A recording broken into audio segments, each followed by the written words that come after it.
زبان کا بول کتنی اثر انداز ہوتا ہے انسانی زندگی پر، انسانی معاشرت پر، انسانی معاملات پر۔ چند بول، زبان کے چند بول۔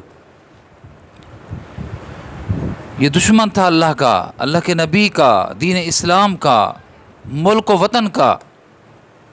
جب اس نے کلمہ پڑھ لیا تو کلمے کے چند بول پڑھنے کی وجہ سے، جب یہ اللہ کا دشمن تھا، دو بول بولنے کی وجہ سے، چند کلمے پڑھنے کی وجہ سے اب یہ دشمن نہیں رہا۔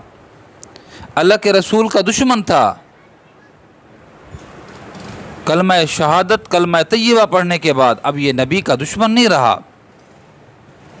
وطن سے دشمنی کرنے والا تھا، لیکن جب اس نے حلف لیا، حرف اٹھایا اور کہا کہ میں ملک و ملت کا وفادار رہوں گا، اب یہ دشمن نہیں رہا ملک کا، نہ دین کا دشمن رہا، نہ وطن کا دشمن رہا، نہ اللہ کا دشمن رہا، نہ اللہ کے رسول کا دشمن رہا۔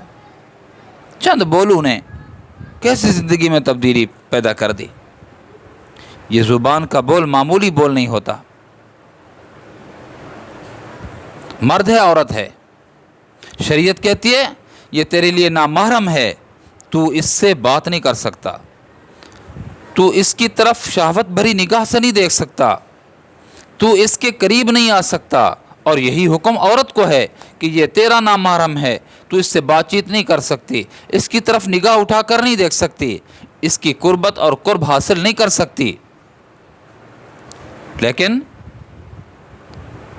نکاح کے چند بول بولنے سے جو جدائی تھی ان کے درمیان، وہ قربت میں تبدیل ہو گئی۔ یہ ایک دوسرے سے ناواقف تھے، اب یہ دوست بن گئے، میاں بیوی بن گئے۔ یہ دو جسم تھے، اب یہ گویا ایک جسم بن گئے ہیں، چند بول بولنے کے کہ میں نے تمہیں قبول کیا، اس نے کہا قبول کیا۔ ہاں، تو چند بولوں نے ان کو نامحرموں کو محرم کر دیا۔ اور اسی کے برعکس سال ہر سال سے زندگی گزار رہے ہیں، بچوں کی ماں بھی ہے، گھر کی ملکہ بھی ہے، شریک حیات بھی ہے، لیکن طلاق کے چند بولوں نے دونوں جو قربت کے اعلیٰ ترین، یعنی قرب کے اعلیٰ ترین منزلوں پر تھے، طلاق کے چند بولوں نے، طلاق کے چند جملوں نے، طلاق کے چند لفظوں نے ایسی دوری پیدا کر دی، ایسی دوری پیدا کر دی کہ یہ محرم جو تھے اب یہ ایک دوسرے کے لیے نامحرم بن گئے۔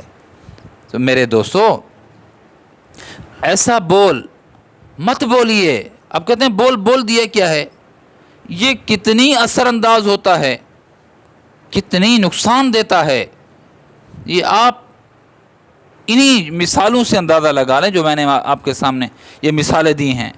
تو زبان کے بول کی بڑی اہمیت ہے، سوچ سمجھ کر بولیے۔